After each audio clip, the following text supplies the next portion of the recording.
questo video faremo un progetto per ristrutturare una casa piccola. Questa casa piccola però ha un tetto abbastanza alto.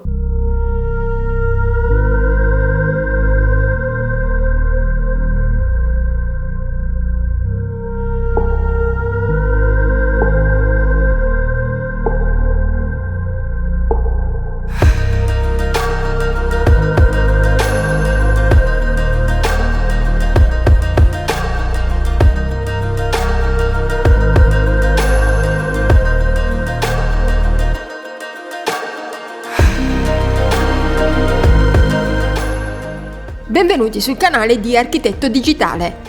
Se volete un'idea per la vostra casa, inviate la pianta e delle foto per ogni stanza che intendete progettare. Trovate i costi e ogni altra spiegazione sul sito www.architettodigitale.it.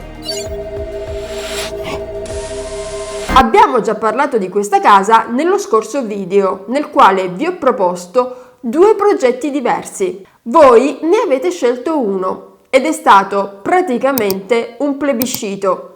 Tutti i commenti che sono arrivati sceglievano la seconda soluzione. Facile comprendere il perché, ma per chi si è perso questo passaggio troverete in basso il link al video di cui parliamo. Quindi, come promesso, approfondiamo il progetto che voi avete scelto. L'appartamento, come abbiamo già visto, si trova a Milano. Si tratta di un vano unico di 45 metri quadrati, sito a piano terra. Abbiamo due ingressi, uno è situato direttamente su strada, l'altro è preceduto da un cortiletto.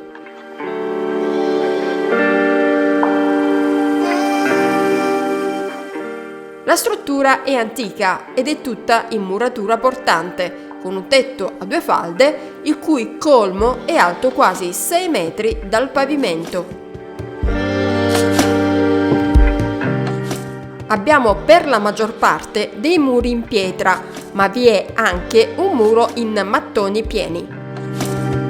Infine, questo è un muro in mattoni forati che si ferma prima del tetto, quindi non è un muro portante, ma è stato aggiunto soltanto per dividere la vecchia proprietà. Dunque abbiamo una pianta piccola, ma questo fabbricato è abbastanza alto e possiamo sfruttare questo spazio in altezza. La proprietaria infatti ci ha chiesto di avere un soppalco su cui fare la zona notte e ci ha chiesto anche di avere un bagno che faccia anche da lavanderia, ed è da qui che siamo partiti con il progetto.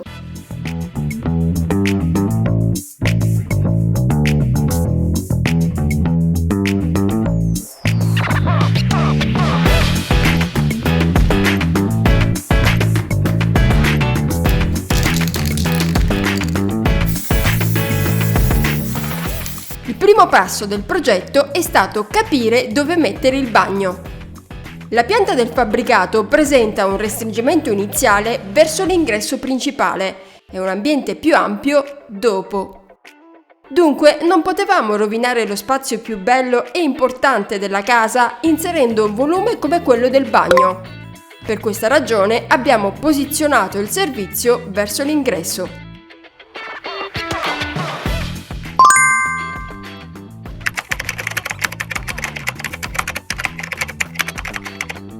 Dopo il bagno abbiamo capito dove mettere il soppalco. Il soppalco lo abbiamo posizionato sopra il bagno, che per norma deve essere alto almeno 2,40 m. Se avessimo staccato i due corpi del bagno e del soppalco, infatti, avremmo occupato tutto il volume della casa e sarebbe stato un po' troppo per un ambiente così piccolo.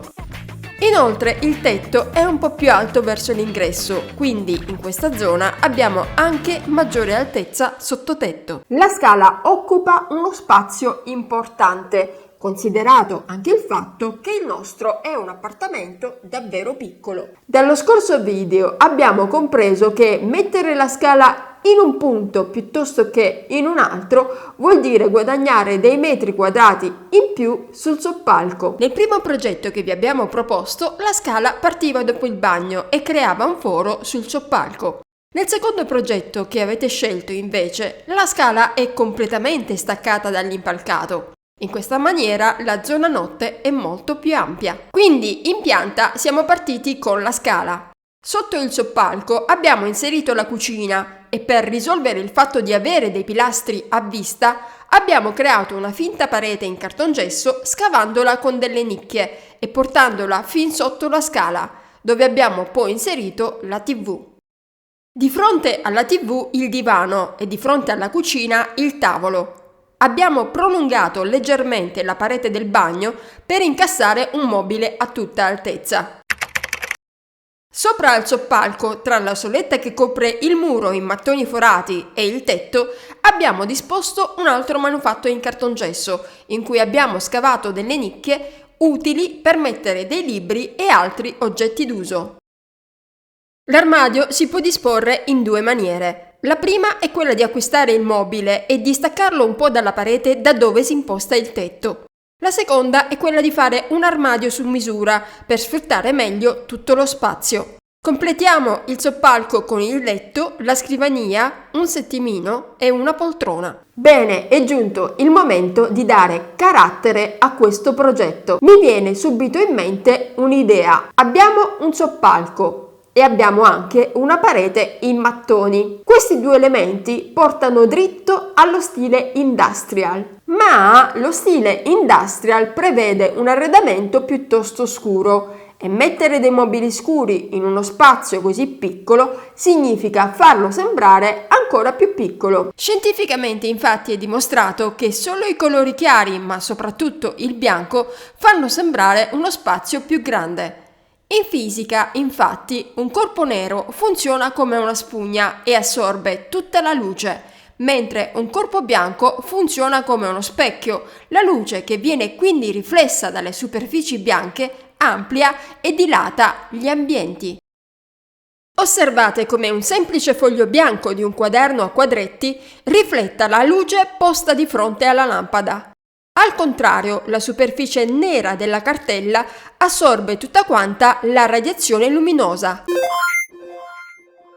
Noi donne questa nozione della fisica in realtà la conosciamo bene, perché quando ci vestiamo sappiamo benissimo che i toni chiari e specialmente il bianco hanno un effetto allargante o ingrassante. Al contrario, i toni scuri e specialmente il nero hanno un effetto restringente o dimagrante. Anche negli interni succede la stessa cosa. Dunque, il bianco in questo caso è assolutamente strategico per far sembrare la casa più grande. Partiamo dalle pareti.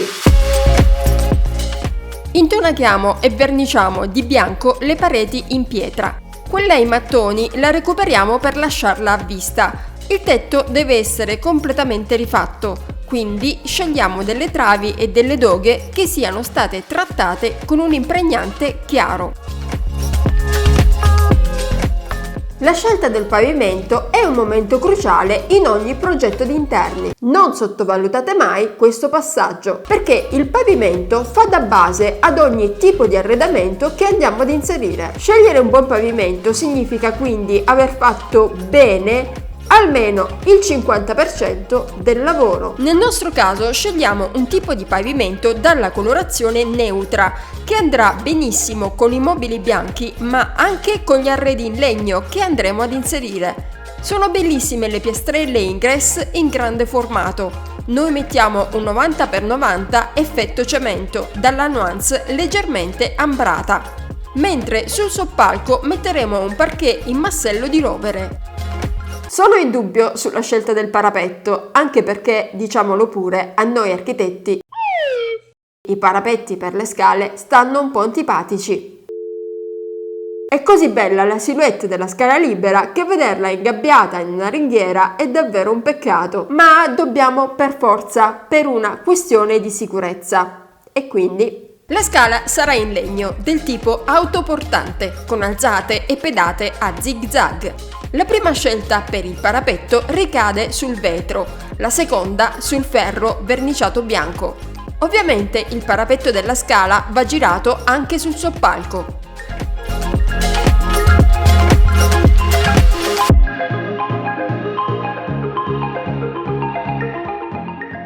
Ok, Ok, sono curiosa di capire voi che cosa ne pensate. Fatemi sapere qui sotto nei commenti se preferite il parapetto in ferro o in vetro. Definiamo la finta parete che nasconde i pilastri dietro la cucina e che diventa a tutti gli effetti una parete attrezzata allungata fin sotto le scale per inglobare la TV. Abbiamo bisogno di una superficie lavabile perché deve parare gli schizzi del piano cottura. Quindi faremo una struttura in legno e la rivestiremo in resina bianca. Per chi vuole approfondire tutte le soluzioni che si possono realizzare con questo materiale o ha dei dubbi su quanto sia idrorepellente la resina, ecco qui un tutorial di Luca Mercurio che spiega come realizzare addirittura un lavabo partendo da una semplicissima struttura in legno.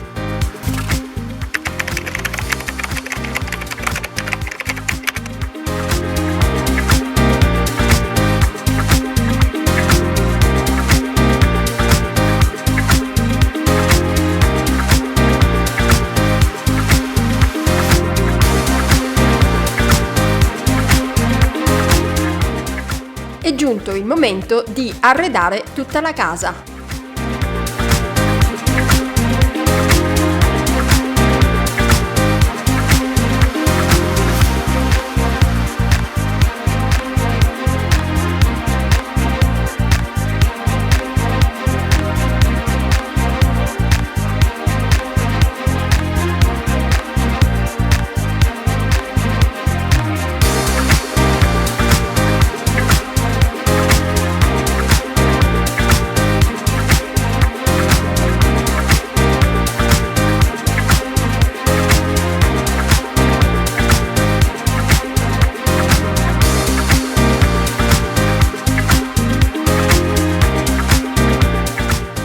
Per l'illuminazione sotto al soppalco abbiamo scelto dei faretti orientabili da incasso. Abbiamo voluto anche dare un particolare effetto alla parete attrezzata e quindi abbiamo usato delle strisce LED per illuminare le nicchie e il profilo dei gradini. È una cosa questa che abbiamo ripetuto anche sul soppalco, illuminando le nicchie della libreria in cartongesso, mentre sotto alle travi abbiamo appeso dei faretti a binario. Le bocchette per la diffusione dell'aria climatizzata sono in alluminio verniciato bianco. Infine il bagno è stato rivestito in grès. Giriamo semplicemente sulle pareti la stessa piastrella del pavimento, mentre nel mobile del lavabo è stata integrata una lavasciuga. E questo è tutto, a me non rimane altro che ringraziarvi per averci seguito fin qui e arrivederci al prossimo video.